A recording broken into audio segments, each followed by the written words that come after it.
Alright everyone, welcome back to another Dominions 5 sort of strategy discussion, and we're here for the sequel, I guess, to the Flyers and the Elves videos, where I've been hunting for another group of nations that I can group up and talk in general terms about together. So today's strategy video is going to be on Giants. Giants specifically in Dominions, and for reasons that I'm about to discuss, I think I'm going to narrow in a selection of the Giants nations. So I'm here in a early age map. We're in the traditional home of Hinnom, in a location that should be relatively familiar if you can see the roughly distorted world map on which all nations are put on their roughly historical locations, at least one interpretation of it. Anyway, so we're here with Hinnom in the early age, and if I pull up pretenders, you'll instantly see that I've got a larger selection of nations here than I have for the other videos. And certainly you can make an argument that there are nations that are not on here that could count as or could be talked about in these videos because they have at least some troops that can be regarded as quote-unquote giants. And that's because there's a whole lot of variety in Dominions, particularly in the early age, in what giants constitute. And lots of nations have access to at least some of them. So I'm going to go over very quickly like the different types of giants, and then we're going to ignore specific classes of them and carry on. So giants come in both a mixture of, I suppose there's two ways of thinking about them. You can think about them in terms of species, because the individual species tend to have certain characteristics. And then you can think about them in terms of size. And size is very important in terms of how giants interact and how giants are used relative to other units. So if we talk about the species and the sizes, you've got size 5 giants and size 6 giants. There are very few size 6 giants. They tend to be pretender gods, titans, but also some nations have size 6 heroes. Hinnom is one of them, where they can get Nephilim, who are size 6 giants, the progenitors to their size 5 Rephaim, who then become the Anakim. So you got size 5 giants, you have size 3 giants, and if we go over to somewhere like Nephilim, you have a mixture of size 5s and size 4s. So all Jotuns in all ages are size 4s. And then there's some other size 6s too, like the size 5s rather. No, sorry, 4s, Dione. And then if we go over to Atlantis, you've got some size 5s. And then there's the size 3.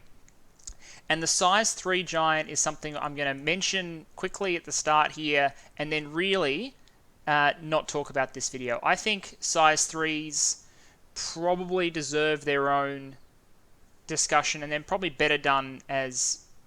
I'm not sure whether they're better done as nation analyses or talked about separately.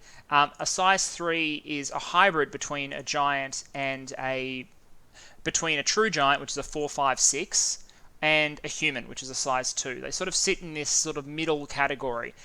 So while I'm not going to talk about them, because there's a lot of nations, a lot of species, a lot of ground to cover, I'm not going to talk about size 3s. Whenever you're hearing me analyze the 6, 5s, and 4s, understand that some of my points that I make about them can apply equally to the size 3s, but in some ways the size 3s are closer to humans. Their strengths are mitigated, their weaknesses are mitigated. So that said, let's give a little bit of a profile of who fits into the 6, 5, 4 category. In the early age, this is a lot of nations have at least some representation in those categories, and some are almost entirely made up of those categories. But very few nations have no non-giant option. In terms of species, you have the Rephaim. So the Rephaim and their Nephilim sort of forebearers are based in the land of Hinnom, but you'll also see them in Berytos in the early age that can eventually get access to Melkarts, just like Hinnom. So Hinnom's Melkarts also rule over a cult in Berytos. They get summoned by rituals rather than being straight out recruitable, and in fact their Melkarts are better. So the way this happened is the original Grigory, the Watchers, came down and slept with these guys, the Avim, who we won't really talk much about this video. Avim are size because they're size 3 giants, and they make up the majority of the population. And the product of that union was a size 6 giant race called the Nephilim, and the product of the Nephilim, in turn taking Avim as wives, are the Rephaim, who are the current sort of top dogs in terms of limited dilution of that original divine but damned bloodline, because with every generation that passes, and because I believe they're all male, I believe all Rephaim are male, so they always have to take Arvim brides, the blood gets diluted generation after generation, and as it gets diluted, there's an increasing chance that the giants will shrink, and they do that over the centuries in the early, middle, and late age, such that by the late age, being size 4 is a big deal, whereas even their foot soldiers are size 5 in the early age. So these are the Rephaim. What's the big deal about the Rephaim? So Rephaim as a whole, here let's give an example of a troop. They're size 5, they're skilled, they're well equipped, they're expensive.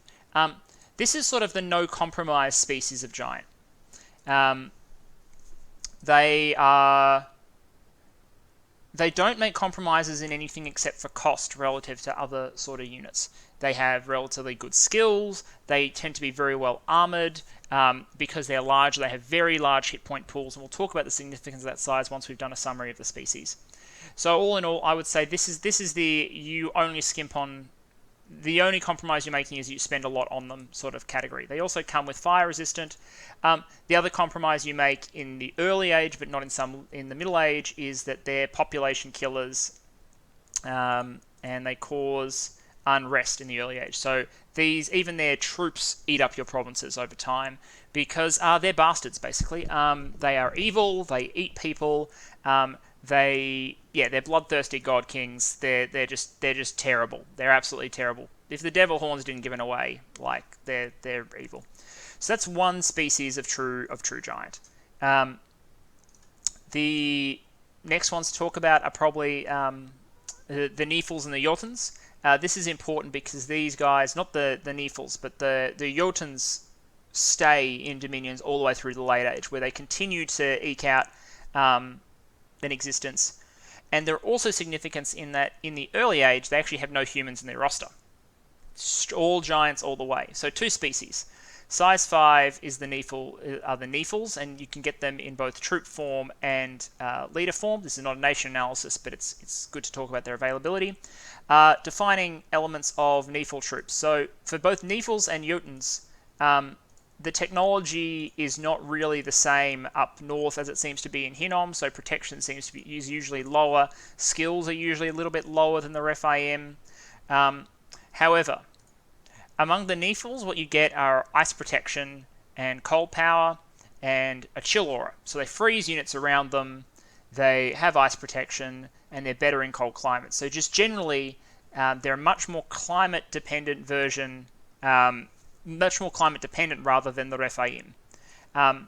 As leaders, these stats remain the same, but they get significant because you add magic as well. And the Nephil Jarl is one of the most expensive leaders in the game, up there with Melkart, who's 485 gold. You pay even more for a Nephil Jarl because you get more magic paths by default. Notice the Fear 5 on the Melkart. That's significant for thugging too, but when we talk about thugging, we'll talk about that. Meanwhile, Jotuns. So Jotuns are, even in their most elite troops, have lower resource costs, a size 4, and thus lower hit points, a relatively low skill, and have moderate protection at best. I mean, 16 is pretty good for the early age, but when you're talking about giants, it's probably not enough for reasons we'll go into later. So you have two species, the Nephils, the size 4s, and the Jotuns, the size 4s. You have Fomoria, so the Fomoric giants over in Scotland. You have a mixture of some of the few size 6s in the game, so Fomorian kings. The true Fomorian giants are size 6 units, and they're really cheap. Not in resources, but in gold. Why are they really cheap? Well, they got protection and skills, and they're not as good as they're not comparable with the Rephaim warriors, for example. Fomorian kings are very expensive. The only thing they gain by going to size 6 is they get a bigger hit point pool. But no, those are cool. And so these are the original Fomorians. Then there are the Fomorians that are affected to varying degrees by the curse, so the later generations. And so that you can see instantly the ages 805 years. Now, these are not authoritative, but you see the point. These are unafflicted or less afflicted.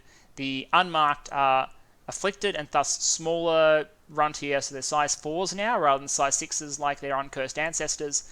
The unmarked are a species that have fewer afflictions on creation, whereas the rest of the Fomorians often have afflictions.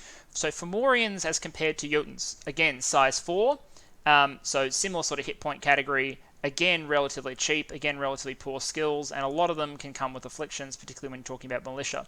But it's interesting to note that with Fomorian militia, you get 30 hit points and 3.2 siege strength for 15 gold. That's not half bad. Absolutely useless as a combatant. Protection 5, crappy skills. This hit point will go away quickly. But interesting to note. So you've got size 6s and size 4s of the true Fomorians, and then their descendants. Woo, a bunch to get through. Pale ones. So, pale ones come in 2 size sets. They come in the size set we care about, which is the size 4. So, the ancient ones. And here it's not a different species, it's just age. The younger ones are size 3, so the ones that are as old humans, and then there are the size 4s. Key characteristics of pale ones is that they're relatively cheap for size 4s, especially sacred size 4s. They're paying a little bit of extra tax for being sacred, but these skills are not great. Like, pale ones are generally pretty bad at fighting. 9, 10, attack 9, defense 10. Protection is usually pretty low because they use bronze at best and they're not great with it. You can see he's got large uncovered areas, which is kind of represented in the protection values. So pale ones are not great, like, front-up combatants. However, they gain a couple of interesting characteristics which mark them out. Cold-blooded is generally a bad thing. It means you want to be in hot climates. However, they are amphibians. They need not eat. That's important for stacking up large numbers, especially in hostile areas. And they have massive siege bonuses. Siege strength 8.2 on this guy. And if I think you look at the Stone Hurler, siege bonus 10. There's 14 siege strength for 40 in this. That is bloody good. You get so for 40 gold worth of humans, you get 4. Far more efficient, and they need not eat, and they're still sacred, so their upkeep is lower than you would suspect for something that size and that expense. Whew, getting through them. Only one thing in Yomi, so there's a lot of nations that only have like 1 or 2 things that qualify. Yomi has the Dione recruitable leaders, but you can call them out because they use them for thugs, and we're about to talk about how giants are really useful for thugging. There are the amphibian giants. A mixture of size 5s and then size 3s in Atlantis. So we won't talk about the size 3, but they've got size 5 basalt kings and basalt queens. So very expensive leaders. Very good magic pathing access is important. And these paths lend themselves to really powerful casters and thugs, which is really cool. And then there's a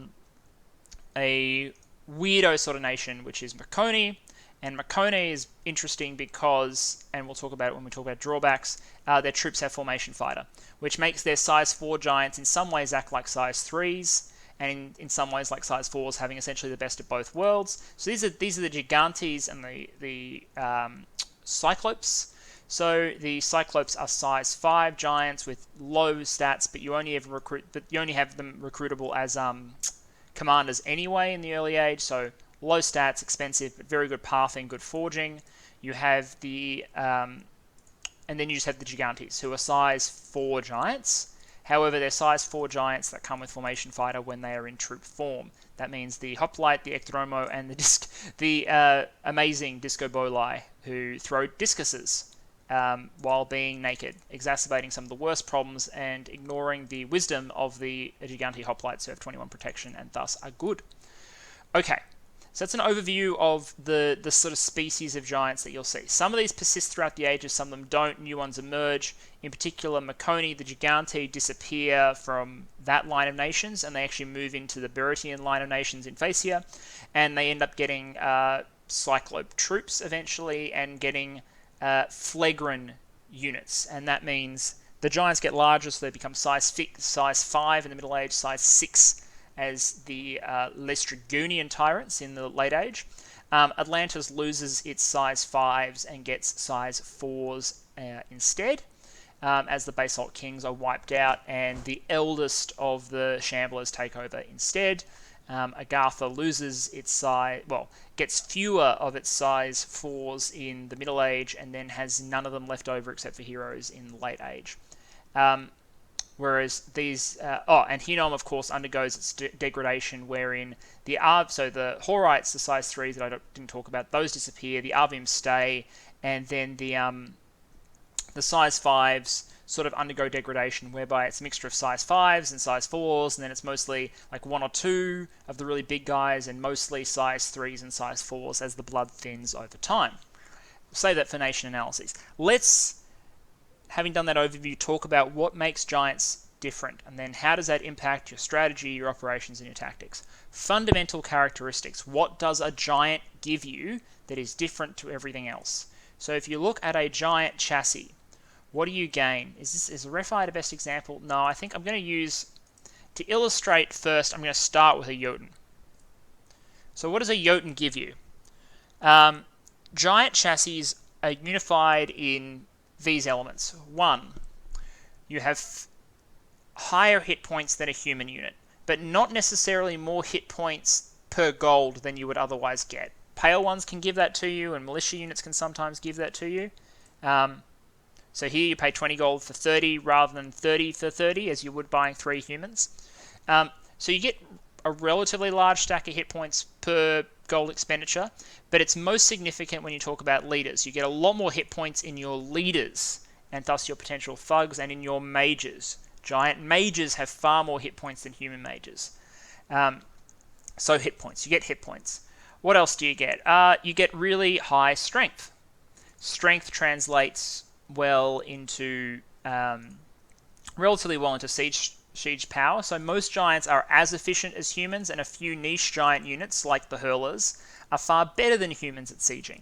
So that's handy. It means that just because you have fewer troops in your army, you don't lose out on siege strength, or in some cases you actually gain it. So hit points, strength. Strength also means that you tend to have 1 or maybe 2 very high damage attacks. And this leads you to observe one of the key differences between giants and humans. Giants give you small numbers of very high damage attacks. Humans give you lots of low to medium damage attacks. Giants have 1 target to be hit. Humans have 3. Because whether you're this is why I break size 3 giants off. Whether you're size 4, size 5, or size 6, you get 1 giant to a square. You can intermix some humans as well if you have access to them and you have good humans. Fomoria can intermix Median warriors, for example. But you only get 1 giant per square. And that means that giants will always take more attacks than a human in a troop context. So hit points, strength, cost, resources relative to buying humans are usually pretty good. Usually you get a little bit of efficiency in terms of getting them.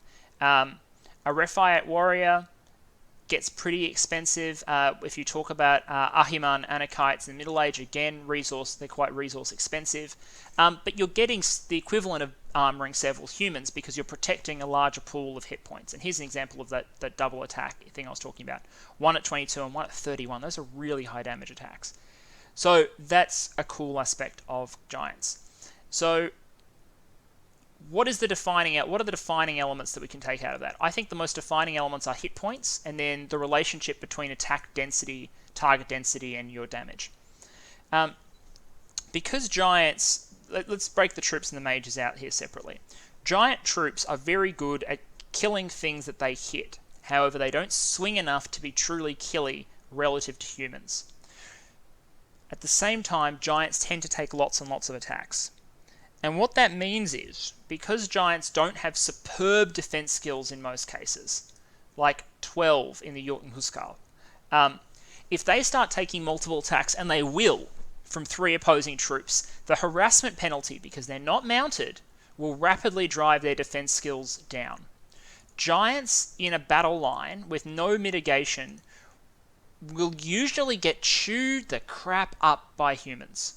Humans that have sufficiently high damage attacks. So humans that can overpower their protection, which in the case of the Huskar is 15, in the case of these guys is 13, and is quite high in the case of the Hinnomese giants. Not that people will use many Rephite warriors, but just these are standing in for Anakites for the moment.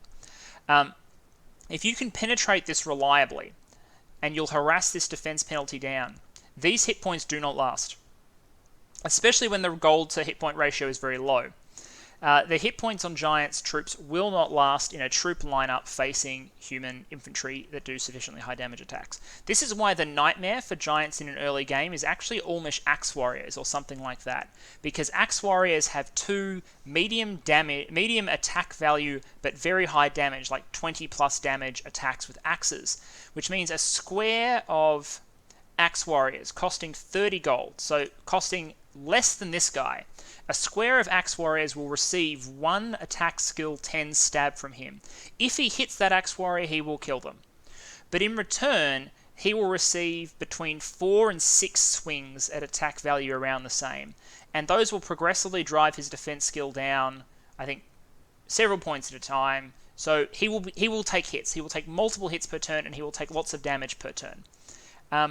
This means that Giants can be chewed up really, really quickly by sufficiently high damage, and particularly dual-wielding human infantry. Human infantry don't want protection to survive Giants because you can't get enough protection. Maybe if you fought... Well, actually, that's not true. Ormish Black Plate in the Middle Age can absolutely chew through Jotuns like there's no one's business, because the Giants can't quite hit hard enough to hurt them, kill them reliably, while the Ormish hit back really, really hard with things like flails and hammers and double-handed battle axes. So, as much as we dream, I think the fantasy image is that Giants would make really, really good infantry. Like, they would scare the crap out of humans. The reality is, because of the way densely packed formations work, once the humans get in and amongst them, because they're not as strong and resilient as their size would suggest, which partly represents the fact that there are fewer of these giants per unit, and I suppose to a lesser extent, like the square law where larger objects aren't as strong relative to their size, that giants actually struggle against humans as troops. This is the reason I call out Mekone as separate, because with Formation Fighter, the Mekonians can pop 2 Giganti hoplites into a square, and all of a sudden that makes the fight with the humans very, very different. The protection is high enough that they can resist most damage. They also have relatively good defense values. Part of that's the shield, but if they do block with the shield, it's as good as a stop, like 21 plus 22, go home, you're drunk. While still hitting hard enough to reliably kill and putting out enough attacks per turn that they can reliably kill their opponents. So the Gigantes get a bit of an exception here. The problem is you can't mass them anywhere near enough, and without buffing magic they fall off in the mid-late game anyway. So Giants suffer in a stand-up fight in most eras, unless there's something like a Bless that's twisting things around. But the same trait that makes Giants bad at being troops makes Giants really, really good at being thugs, because thugs tend to operate independently and use buffing magic, which can cover their weaknesses really well. So let's have a look at let's look at them. Who do we want to look at first? I want to look at the Nephilim, just because my first ever game of Dominions 4, single player game, was played with Niflheim, and I instantly fell in love with Nephilim. Even before I knew what thugging was, I knew, instinctively knew you can do something with it. So, by being a large giant, you have many, many more hit points than a regular thug. A human-sized thug is famously difficult to make survivable, because one lucky hit that goes through and hurts you can basically kill you, or you can be chipped down really, really quickly. High hit points make regeneration thugs. So if you put a ring of regeneration on it or have a regeneration bless, then all of a sudden, because that acts off these hit points values, he is recovering 8 points a turn, whereas a human thug would be recovering 2. At 8 points per turn, you can reliably survive chip damage. So if you can make giant thugs relatively high protection or survivable, say give him a vine shield, he's in cold, so his protection's already going to buff up to 6 points. So take that up to into the mid 20s, put some gear on him, make it better, because this armor is not he's wearing leather armor by default because their technology is not there. Put some armor of knights on him. You'll easily drive these guys up into the 30 range. Which means even armor-piercing weapons will struggle to beat him down past the hit point regeneration. And when you add things like the Chill Aura, which puts people to sleep, or the multiple attacks of a Melkart, for example, all of a sudden you have really, really powerful thugs that can chop down lots of units and can be really, really hard to kill with a little bit of gearing. Access to buffing magic just makes that worse. Earth magic in the case of some of these guys. Yep. Will give you iron skin, like, scary. Giants make much better thugs than humans in almost all cases. And being a size 4, 5, or 6, the bigger the size, the better, because you operate independently anyway. So size 6s are the kings. If all else being equal, all other stats being equal, but all other stats don't tend to be equal, so the size 5s, the Melkarts, the Nephil Jarls, and to an extent things like the Jotun Scrati, because they can go into a regenerating werewolf form, at which point, for example, a Scrati with a Ring of Regeneration and a Shroud with a Regeneration Bless can have 30% regeneration, which will give you 12 hit points per turn regen. Unfortunately, that means your protection's relatively low because you're not wearing a Shroud. I would probably stick to 8 points of regen and get the protection up. And that's much cheaper and recruit everywhere as compared to a Nephil Jarl, and you get bonus attacks for being in werewolf form. So, really good thugs. Really good thugs because the hit points and whatnot, and also very good counter thugs, which is, I know, just a type of thug. Because the really high strength value means that when you encounter enemy pretender gods or thugs that tend to survive based on, usually, especially in the early game, high protection, a giant with the right buffs and, say, a great sword of sharpness is just going to do a stupid amount of armor-piercing damage and cut down thugs nice and quick. So they make good thugs, they make good guard killers. You want to crack a monolith without a gate cleaver, you bring a size 5 giant with a great sword of sharpness, that kind of thing. Giants make really good thugs. The other thing that giants are very good at because of their high hit points, and this is more specific to... Actually, no, it's best exemplified by Niflheim, but there are ways other giant nations can do it. Is when your mages have lots of hit points, they can make really good communion slaves. Why is that? Well, because there's two ways to make a communion survivable. The first is not to drive the fatigue up above 200, and thus not to take chip damage from casting spells. It's one approach. It's what you have to do when you're playing like Arcocephali, for example. I suppose there's a second minor approach, which is if you're man, you get training wheels on your communions, and your communions just turn off when your mages would start dying. Okay, or you can accept that you're going to take hit point damage, but regen through it. And for this, giants are incredible. Because, as I said, you can get, for example, werewolf form Jotun Scrati with shrouds that have 8 regeneration hit points per turn. And if you have a nature mage leading the communion, you can put personal regen on and take it up to 12 hit points a turn. Okay, at that point, your slave can sustain the casting of 12 communion masters, throwing whatever spells they want without dying, because he's going to take 1 damage per each spell that is cast. You can see where this is going. It lends itself towards turbo communions really, really well.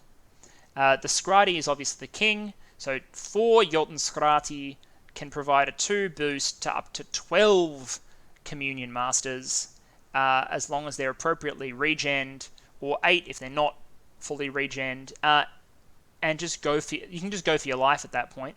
That's much more efficient in some ways than having to have more slaves than you do masters. It allows for very large master communions. It doesn't allow for really, really high path boosting, but if you want to get, say, this is particularly true in the middle and late age, where you get, particularly the late age actually, where you get Sith Corner who have a human-sized Death Astral, and you can stick 12 of them on 4 Jotun Scrati and just drown the field in skeletons or whatever you want forever.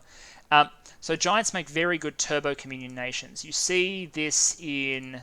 who else? You can do it with a lot of people. You could... Hinnom's line are probably too expensive to do it reliably. Their blood access is lesser. But Gath could probably do it. But the kings of it are Niflheim. You love a good... love some good thugs, but they also love the turbo communion concept.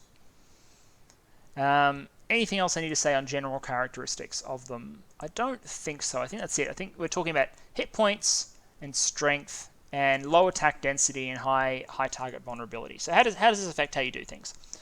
Okay, so as a giant, you got to look at things. You got to look at things a little bit differently in terms of operations and in terms of tactics, but also strategically. And why do you have to think about things a little bit differently strategically? Because you're going to be thugging so much. Now, this draws on operations and tactics.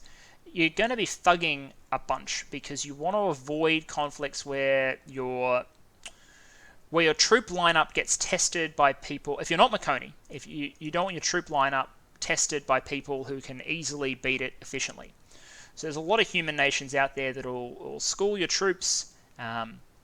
Satis with its high damage, slave lizards can puncture giants. So until you can buff your giants, you really want to avoid troop fights with most people unless you have alternatives to giant troops most of the time. Which means you're going to be going thugging as soon as you can in a lot of cases.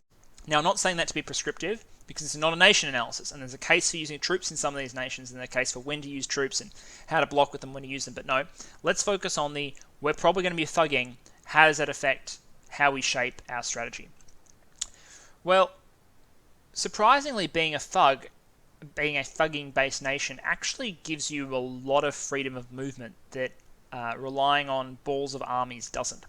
Because instead of having clusters of death stacks moving around, being troops and supporting mages, you're moving individual guys.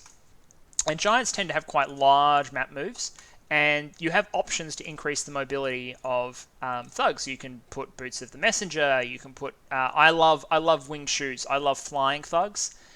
You can make teleporting thugs.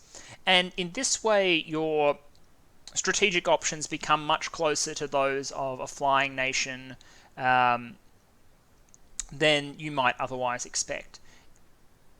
But more importantly, I think they lend themselves towards wide fronts. So you don't want narrow engagements where your thugs can be forced into fighting enemy death balls. You want wide fronts so you can attack multiple provinces at the same time with your dispersed thugs. And your play is necessarily can be more reactive and rapid, particularly if you have access to the teleporting type of thugs. So, let's have a look at what those might be. Okay, this is going to seem really janky because I'm inserting this actually after I've already recorded and had otherwise edited the video, which I now do and listen to make sure that I don't make obvious mistakes, rather than get embarrassed when I put them up on YouTube and then have to put up errata later, which I often find quite difficult to get around to. So, before and after this in this video, and when I originally recorded this thing, there was sort of an unspoken assumption I was making when I was talking about giants, which was when I was talking about giant troops being bad, or not bad, but unimpressive versus certain types of human infantry, and thus your armies being less efficient, I was specifically talking about unblessed size 4, 5, 6 giants. I'm not talking about there can be some very good size infantry, like the Avim troops are actually quite good relative to their costs and most of their opponents. But I'm also, importantly, not talking about blessed giants. And blessed giants are something you absolutely can't ignore. So I thought I'm going to inject this into this video. My editing skills are terrible, but I'm going to put this in here so even though this video will be longer, we talk about it briefly. Some nations get sacred line giants that actually take blesses really, really well, and can then take advantage of their hit points and the blessing to basically act as micro thugs and in small groups absolutely smash indies and take on certain enemy force compositions super easily.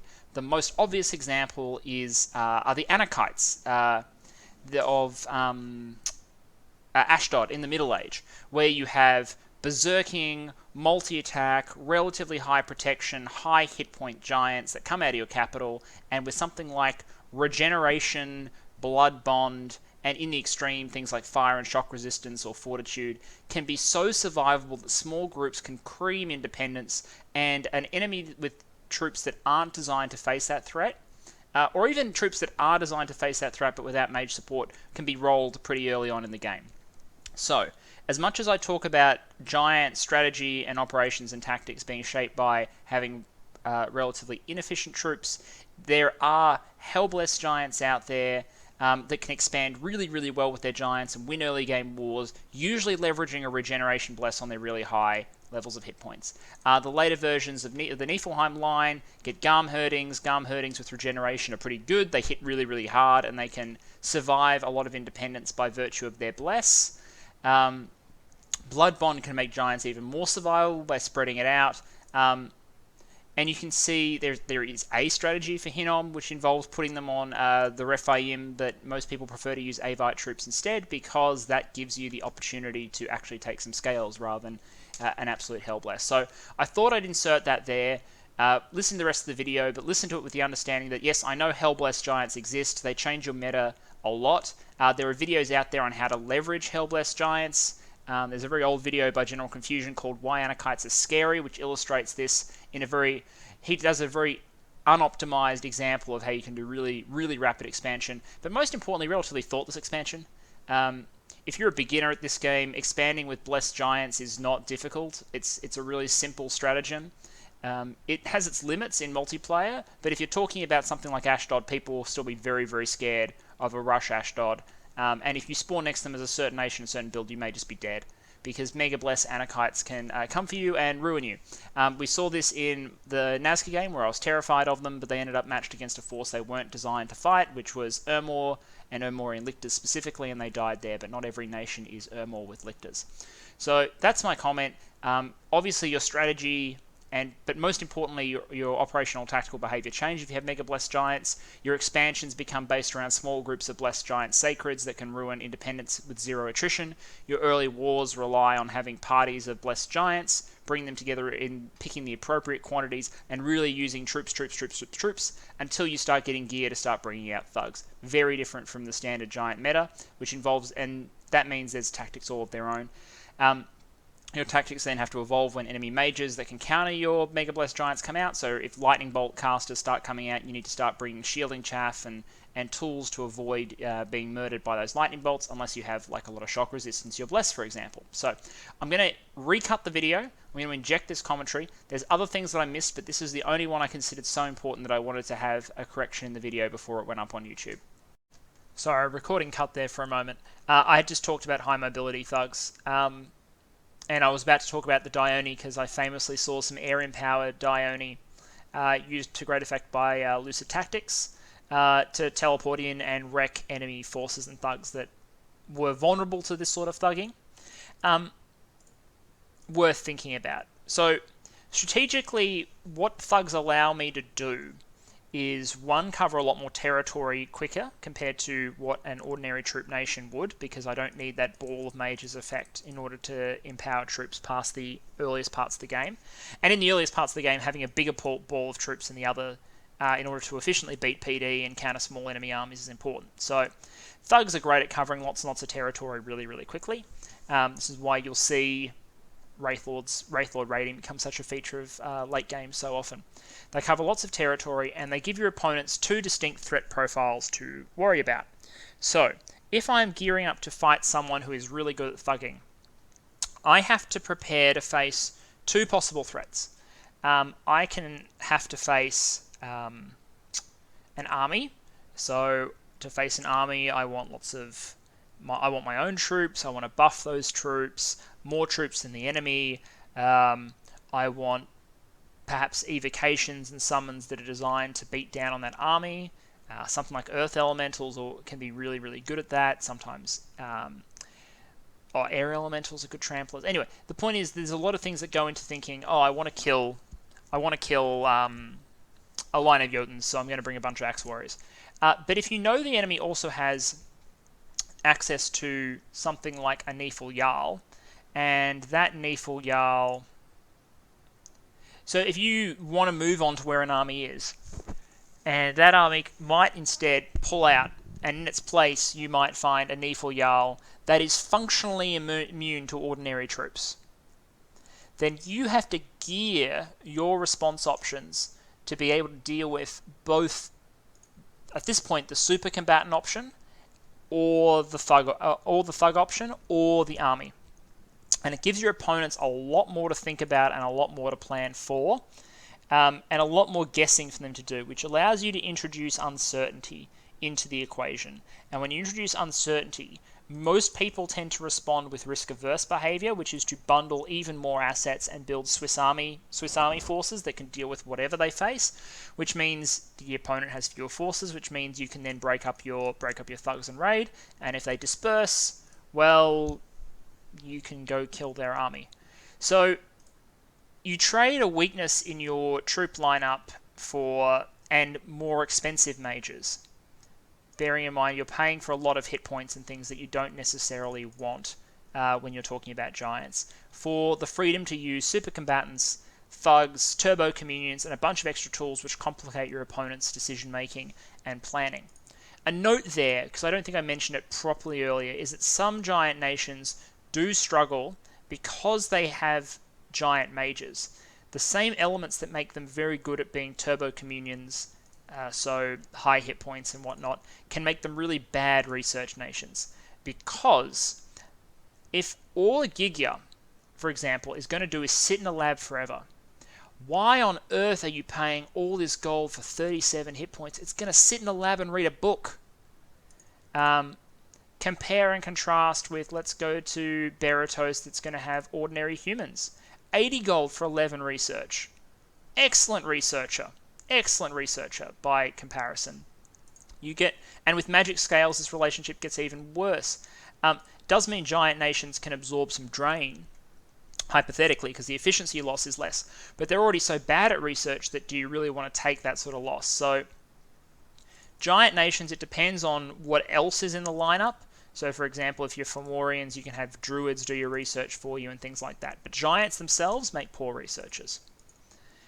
Anyway, how does our thugging super combatant army sort of trio affect the way we fight operationally? So you need a mixture of things when you're using the giants and waging war effectively.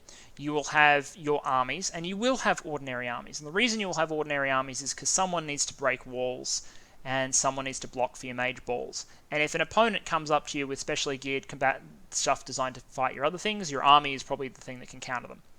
So you'll have a mixture of armies with mage support, just like everyone else would. But these will have to be screened by thugs who will be going out and doing a lot of your work for you, and a selection of super combatants. And your super combatants and thugs are your most responsive element, because by changing out their gear, you can change out the threat that they're designed to deal with most of the time. So if you're dealing with province defense, then a cheap thug with a brand and a vine shield and maybe some regen. Regen is probably overdoing it for most PD. And mobility, great, we'll clean up PD all day. You're fighting an army, okay, you want to dial that up with some regen, maybe some magic resistance if there's some astral in there to avoid instant death spells. Like, you want to jazz it up a little bit, maybe get some elemental resists. Your opponent's breaking out some thugs. With same unit, I'm still using my Nephil Jarl or my Melkart or whatever. Maybe they pretend a god comes out. Okay, well, I'm changing out the gear. Now I've got boots of quickness, a great sword of sharpness, and maybe luck, like something else to help me survive that first volley, get in there and murder them with my greatsword. You have a responsive part of your arsenal, which is your thugs and the super combatants, and then you have your armies, which are going around taking territory. The armies are vulnerable without the support of the other elements.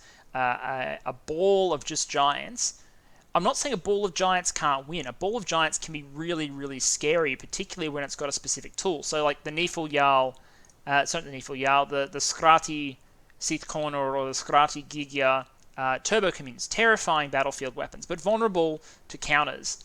But a general army of giant troops is often inefficient in terms of gold cost and time relative to other species armies in the alternative.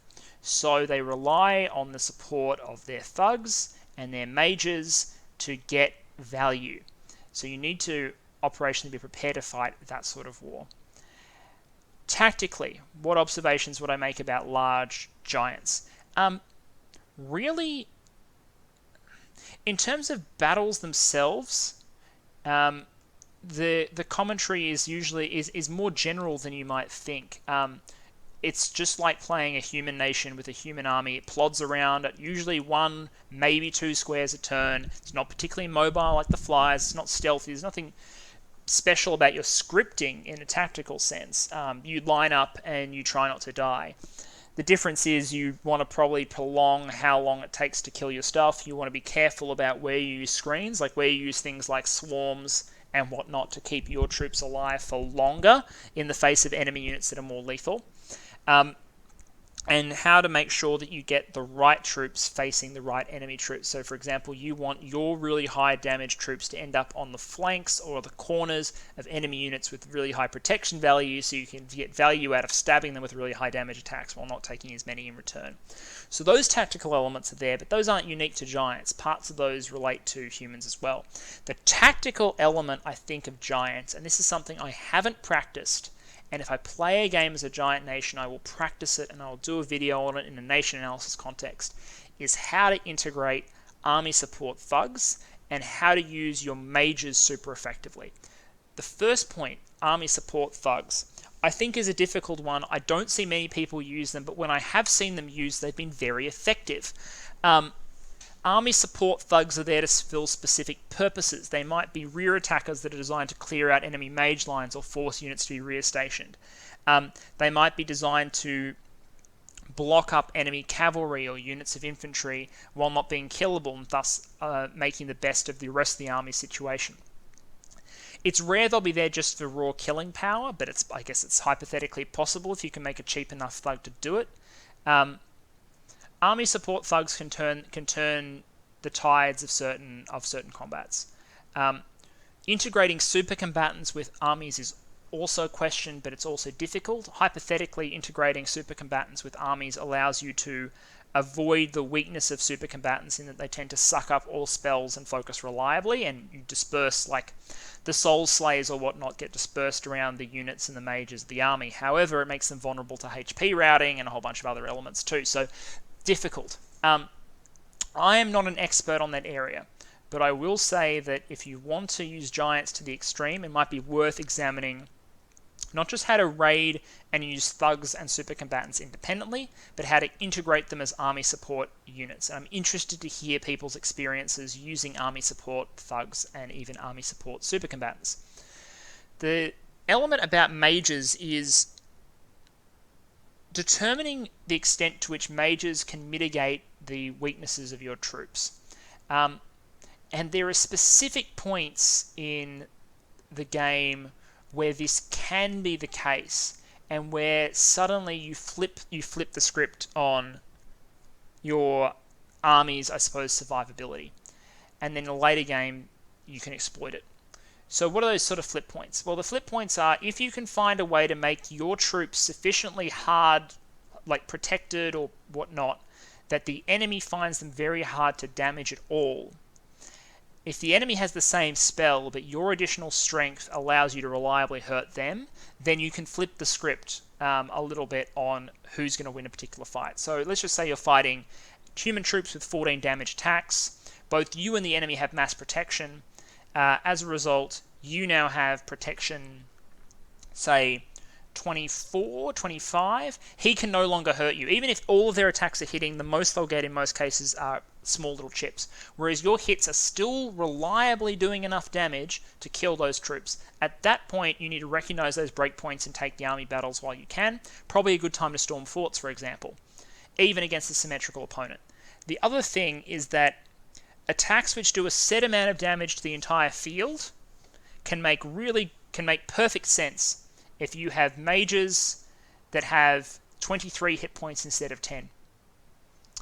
If you want to cast Earthquake once, if you're a real risky person, maybe twice, when you're using high protection giants against ordinary humans, you can ruin a human's day without killing most of your units. You'll hurt your giants, but your 23 hit points will see you through. You look at Atlanteans, Earth 3, 51 hit points. If that's protected by a line of 24 hit point size 3 guys, 27 hit point warriors, like these are size 3s, but you take the point, right? If you have big stacks of HP and decent protection values, more so in these guys' case, so if you have a bunch of Coral Guard and a Basalt King, and you're fighting, I don't know, Tianchi, yeah, man, drop the battlefield wipes, drop the earthquakes, if you're really gutsy, drop things like Firestorm, but they randomly hit parts of the battlefield. But, like, hit the field, hurt everyone, and your guys will be the ones left standing before the humans are. And in those cases, being a huge sack of HP actually is all it's cracked up to be. In most cases, I would say HP is overrated. But for thugging super combatants and battlefield wipes, can't be beaten. You want a good bed of HP to deal with the situation. What about if you're fighting giants? Well, I would say two things. One is, a lot of giants can be rushed. Not all, but a lot can. Mekone is very vulnerable to rushes. Jotun, the Jotun line can be vulnerable to rushes, depending on what their bless is. If they've got super bless cap sacreds, you need an answer to them. But ordinary, all else being equal, giants can be vulnerable to rushing by high strength humans. But you need to be aware of how you're going to deal with the extra threat profiles that a giant nation can bring. If you're going to be fighting a giant nation and it's not the absolute start of the game, or even if it is the start of the game and all they have is like a mega bless and a little bit of magic, what is your plan for dealing with thugs? What is your plan for dealing with super combatants? And later on, what is your plan for dealing with battlefield wipes? If you don't have reliable answers to those questions, get them. Because if the giant knows what they're doing, they will roll out adaptively. If you bring out a whole bunch of infantry and start butchering the Jotun line, what are you going to do if suddenly they roll out a couple of thugs that are immune to ordinary infantry? What are you going to do if it's winter and they have 26 protection on their ordinary Nephil giants and the Nephils just freeze you and then slowly cut you to death with their axes?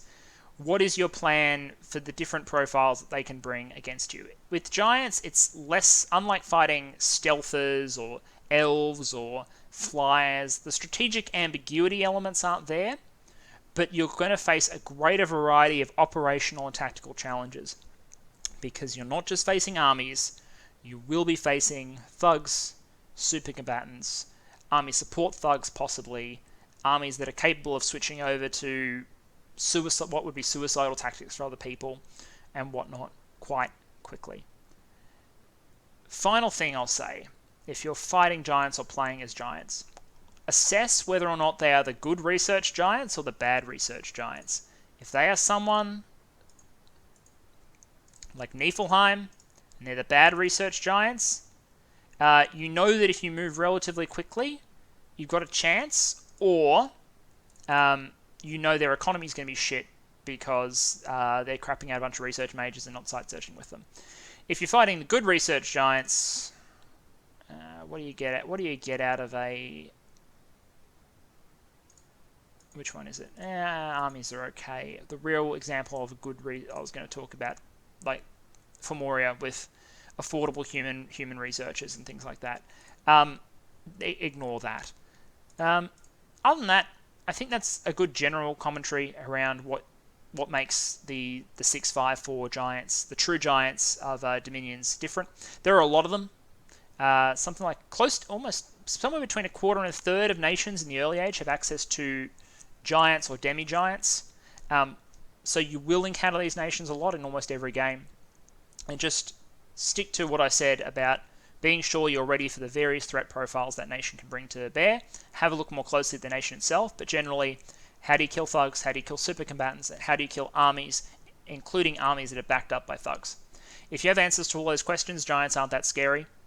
I don't consider giants super scary myself in most cases, but I haven't played much early age competitively, and where I have, I played as Orm, who was a nation that is custom designed to kill giants with lots and lots of high damage infantry and the ability to cheaply build counter thugs, which I did. So that's that. Hope you enjoyed that one. Not as in-depth as the flyer video, but hopefully some school for thought. I'm interested in hearing the commentary we get on this one and the experiences you all have had playing with or against giants in Dominions. Cheers.